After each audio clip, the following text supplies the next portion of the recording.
भारतानं आपला स्वाभिमान अमेरिकेसमोर गहाण ठेवलाय का? भारताचे पंतप्रधान नरेंद्र मोदी आहेत की डोनाल्ड ट्रम्प?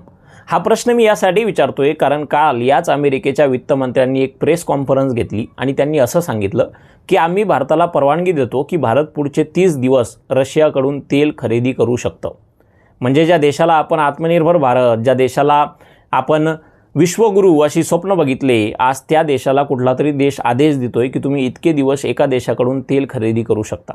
मग नेमकं आज भारताची अमेरिकेसमोर अशी काय मजबुरी आहे की आपल्याला अमेरिका म्हणेल तेच ऐकावं लागते?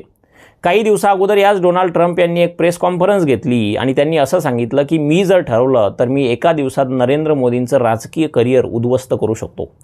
पण दुर्भाग्याची गोष्ट, त्यावर या देशाचे पंतप्रधान आदरणीय नरेंद्र मोदी साहेब एक शब्दही बोलत नाही. तेच नाही तर त्यांचे प्रवक्तेही एक शब्दही बोलू शकत नाही.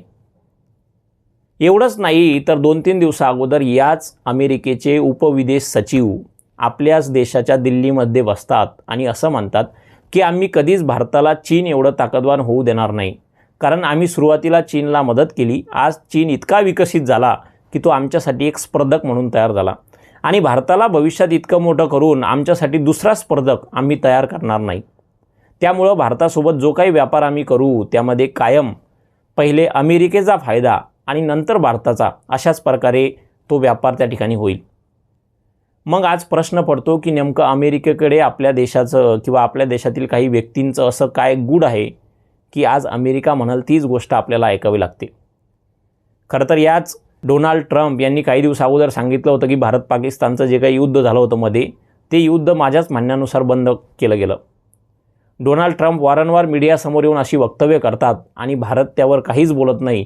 त्यामुळं कुठंतरी आज आपण आपल्या देशाचा स्वाभिमान काही लोकांच्या स्वाभिमानासाठी गहाण ठेवतोय का, हा सगळ्यात मोठा प्रश्न आहे आणि म्हणूनच आज या विषयावर बोलावं लागतंय.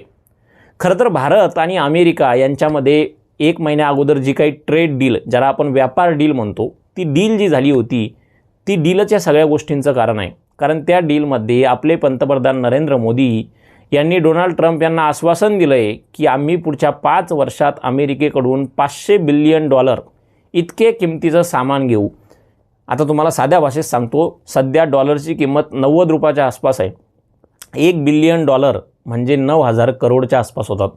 $10 बिलियन म्हणजे 90,000 करोड आणि $100 बिलियन म्हणजे 9 लाख करोड. मोदीजींनी त्यांना आश्वासन दिलं आहे की आम्ही 5 वर्षात $500 बिलियन वस्तू तुमच्याकडून खरेदी करू. मग जर तुम्ही अंदाज काढला तर दरवर्षी भारत तुमच्याकडून 9 लाख करोड रुपयांच्या गोष्टी खरेदी करेल, असं आश्वासन भारतानं त्यांना दिले. आणि कदाचित त्यामुळंच आज अमेरिका आपल्याला आदेश देतोय की तुम्ही 30 दिवस यांच्याकडून तेल खरेदी करू शकता. मित्रांनो, तुम्ही विचार करा, दरवर्षी 9 लाख करोड रुपयांच्या गोष्टी आपल्याला अमेरिकेकडून खरेदी करायच्या आहेत. खरं तर अनेक लोकांना हा आकडा वहीवर लिहितानासुद्धा हात थरकापेल, इतकी मोठी रक्कम आहे. आपल्या महाराष्ट्राचं जे काही यावर्षीचं बजेट आहे ते 7.5 लाख करोडच्या आसपास आहे. त्या बजेटपेक्षाही 1.5 लाख करोड जास्त इतक्या गोष्टी आपल्याला अमेरिकेकडून दरवर्षी खरेदी करायच्या आणि तसं आश्वासन आपल्या देशानं त्यांना दिले. 2024-25 पर्यंत जी अमेरिका आपल्या वस्तूंवर 3% टॅक्स लावायची, आज ती अमेरिका आपल्या वस्तूंवर 18% टॅक्स लावणार. आणि आपण ज्या अमेरिकेच्या वस्तूंवर 9-10% टॅक्स लावायचो त्यांच्या गोष्टींवर आपण आता फक्त आणि फक्त 0% टॅक्स लावणार. असं हे सगळं गणित आहे. जो काही भारत आणि अमेरिकेत सध्या व्यापार चालला आहे त्या सगळ्या व्यापारामध्ये फक्त आणि फक्त अमेरिकेचाच फायदा आणि आपलं नुकसान होतं आहे. पण दुर्भाग्य आहे की या देशात या विषयावर कोणीही बोलू शकत नाही आणि पंतप्रधान नरेंद्र मोदी कधीच कुठल्या प्रकारची प्रेस कॉन्फरन्स किंवा पत्रकार परिषद घेऊन या प्रश्नांचे उत्तरं देत नाही. मग म्हणून मी म्हणतो की आपल्यासाठी हा देश सगळ्यात जास्त महत्त्वाचा आहे. या देशाचा स्वाभिमान सगळ्यात जास्त महत्त्वाचा आहे. 1-2 व्यक्तींच्या स्वाभिमानासाठी जर या देशाचा स्वाभिमान गहाण ठेवला जात असेल तर ते चुकीचं आहे आणि त्याला चुकीचंच म्हणावं लागेल.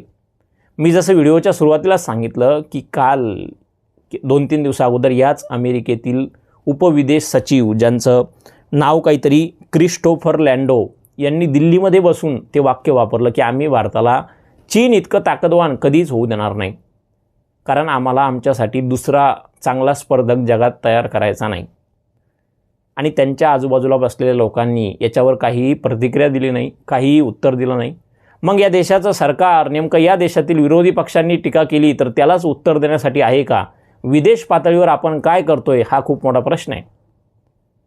खरं तर याच नरेंद्र मोदींनी आपकी अदालतमध्ये 10-15 वर्षा अगोदर एका मुलाखतीत सांगितलं होतं की आपल्या देशाची लोकसंख्या ही 100 कोटींपेक्षा जास्त आहे, त्यामुळं आपण जगावर राज्य करू शकतो, ती आपली ताकद आहे.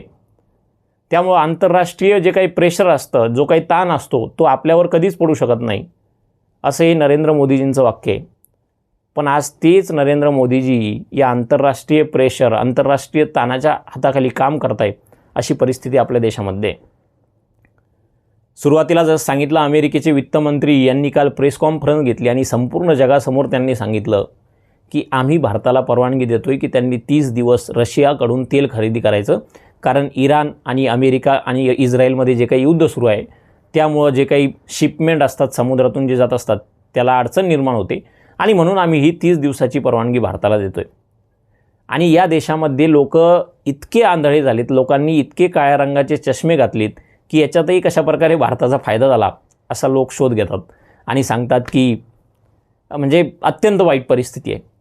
त्यामुळे या संपूर्ण विषयावर तुम्हाला काय वाटतं? जे काही सध्या आपल्या देशात चाललं आहे, कुठंतरी एक मजबूर झालेला भारत देश म्हणून आपण अमेरिकेसोबत व्यापार करतोय आणि हे भारताच्या भविष्याच्या दृष्टीनं खूप नुकसानदायक आहे. कारण एक काळ होता की मी सुरुवातीला सांगितलं की इंदिरा गांधी अमेरिकेतील व्हाईट हाऊसमध्ये बसून सांगायच्या की तुम्ही आमचे मित्र आहात, मालक नाही, त्यामुळं बोलताना जी काही भाषा वापराल ती मित्रासारखी वापरा, मालकासारखी नाही.